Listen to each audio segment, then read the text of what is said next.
Every revolutionary technology we now take for granted began as something clunky, expensive, and even a little absurd. Remember the first mobile phones? They were literal bricks, tethered to cars, accessible only to the wealthy. They did one thing: make calls. Few saw the potential locked inside. But technology doesn't stand still, it shrinks, it accelerates. Those bricks became pocket-sized communicators, then powerful computers that connected us to the entire world. Now they're extensions of our minds, shaping our thoughts, our relationships, our very reality. They've become indispensable, and for many, deeply addictive. This relentless cycle of miniaturization and integration is a fundamental law of modern invention. So when we look at Neuralink today, we see the brick. We see a coin-sized device implanted in the skull through a complex surgery performed by a robot. It's an incredible feat, but it's still invasive, experimental, and far from mainstream. But apply that law of acceleration. What happens in 10, 20, or 50 years? What happens when the surgery is a non-invasive outpatient procedure? When the implant is the size of a grain of rice, powered wirelessly and completely invisible to the naked eye? What happens when a brain-computer interface is no longer a medical device for the few, but a consumer electronic for the many, as common as a smartphone is today? That's when the truly profound questions begin. In a world with a direct line to your neurons, the concept of self starts to blur. When you recall a memory, is it truly yours, or was it downloaded from a cloud server? When you feel a sudden desire for a product or a political candidate, is that an organic emotion or a sponsored impulse written directly to your neural code? The line between authentic thought and programmed instruction could vanish entirely. Would you even know who's thinking your thoughts, you or the chip? And this brings us to the paradox at the heart of this story: Elon Musk. No one has been more vocal about the existential threat of artificial intelligence.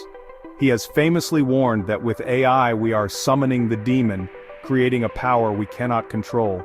He believes superintelligence could be the most dangerous thing humanity has ever created, a final invention that could spell our own obsolescence or extinction. So why is he building the very tool that could link our brains to it? Simple, because he believes the only way to survive an uncontrollable intelligence is to merge with it. His argument is a stark one: if you can't beat them, join them. He fears that without a high-bandwidth interface connecting our consciousness to the digital world, humans will be left behind, becoming to AI what house cats are to us. Neuralink isn't just about curing paralysis or blindness. In Musk's eyes, it's about creating a tertiary layer of cognition, a symbiotic merger that elevates humanity, allowing us to compete, communicate, and coexist with the gods of our own creation. It's a desperate gamble to ensure our own relevance in a future we are building, but may not control. It's not about controlling machines, it's about making sure machines don't control us. But let's be honest, if Neuralink works, the rich will get it first, the poor left behind. A world where some humans are basically supercomputers, and others are, well, regular humans. Would that create the most unfair society in history, or the most advanced? And here's the real question. If you had the chance, would you get Neuralink? Imagine a choice. On one hand, the person you are now with all your beautiful imperfections, your memories, your struggles. On the other, a version of you that's smarter, faster, stronger. Would you give up your natural self for this upgrade? This isn't just about a higher IQ, it's about instant access to all human knowledge. It's about reflexes so fast you can perceive the world in slow motion. It's the power to compose a symphony, write a novel, or design a skyscraper in the time it takes to have a single thought. The promise is seductive, to transcend the limitations of our biology, to become the architect of our own minds. But what if you say no? What if you can't afford the upgrade? Or would you stay human, even if that means being left behind? In a world where your colleagues are cognitively enhanced, where your competitors never forget a fact and never make a mistake, what is the value of your unaltered mind? We could be creating a new, unbreachable class divide, not based on wealth or birth, but on bandwidth. A society of gods and mortals where the mortals are left to fade into irrelevance, relics of a bygone era. This leads to the most terrifying question of all, because maybe the real danger isn't an external AI taking over. It's what humans will do once we get our hands on the ultimate tool of control. History has shown us that humanity's thirst for power is insatiable. When the ability to edit thoughts, implant beliefs, or pacify dissent is just a software update away, who will we trust to wield that power? A corporation? A government? What happens when your own brain can be hacked, your deepest desires manipulated for profit, or your loyalty to the state hardwired into your consciousness? Power always comes with a price, and with a technology like Neuralink, that price might just be your humanity. But what does that even mean? Is humanity our capacity for error, our irrational emotions, our struggle to learn and grow? If we eliminate suffering, do we also eliminate compassion? If we perfect our minds, do we erase our souls? So, what are the secrets of Neuralink? It's not just about curing diseases, as noble as that goal is. The secret is that the line between therapy and enhancement is destined to blur until it disappears completely. It's about changing what it means to be human, crossing a threshold from which there is no return. The question is no longer we will merge with machines, but we will do it, and what we will become when we do. One thing's for sure, Elon Musk isn't slowing down. From the cosmic ambitions of SpaceX to the electric revolution of Tesla, the pace is relentless. But with Neuralink, he pushes into our most intimate frontier, the human mind. This reflects a larger truth. The future isn't just coming, it's accelerating exponentially.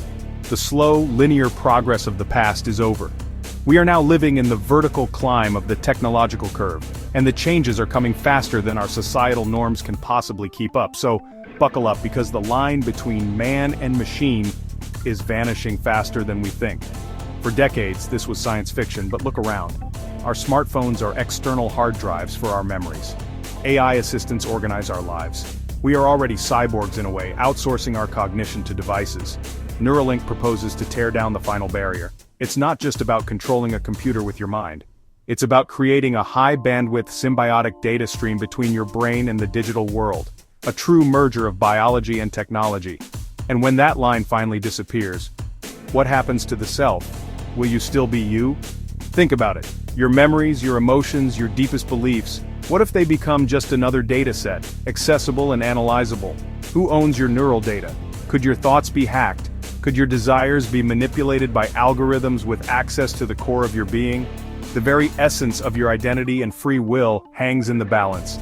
When your inner monologue is no longer private, are you a person or just a profile to be optimized? Neuralink is coming, and it promises miracles, restoring sight to the blind, movement to the paralyzed. It offers the tantalizing prospect of instant learning, of downloading skills like in The Matrix, the power to communicate thoughts directly, a form of digital telepathy. These aren't small temptations, they are revolutionary promises that could redefine human potential. This technology forces a choice upon us, perhaps the most profound choice humanity will ever face. The only question is, are you ready to plug in? This isn't a hypothetical debate. The conversation is happening now, and your voice matters. So, we want to hear from you. Drop your thoughts in the comments. What is the single greatest promise of this technology for you? And what is your deepest fear? Would you take the chip or not? Let's discuss.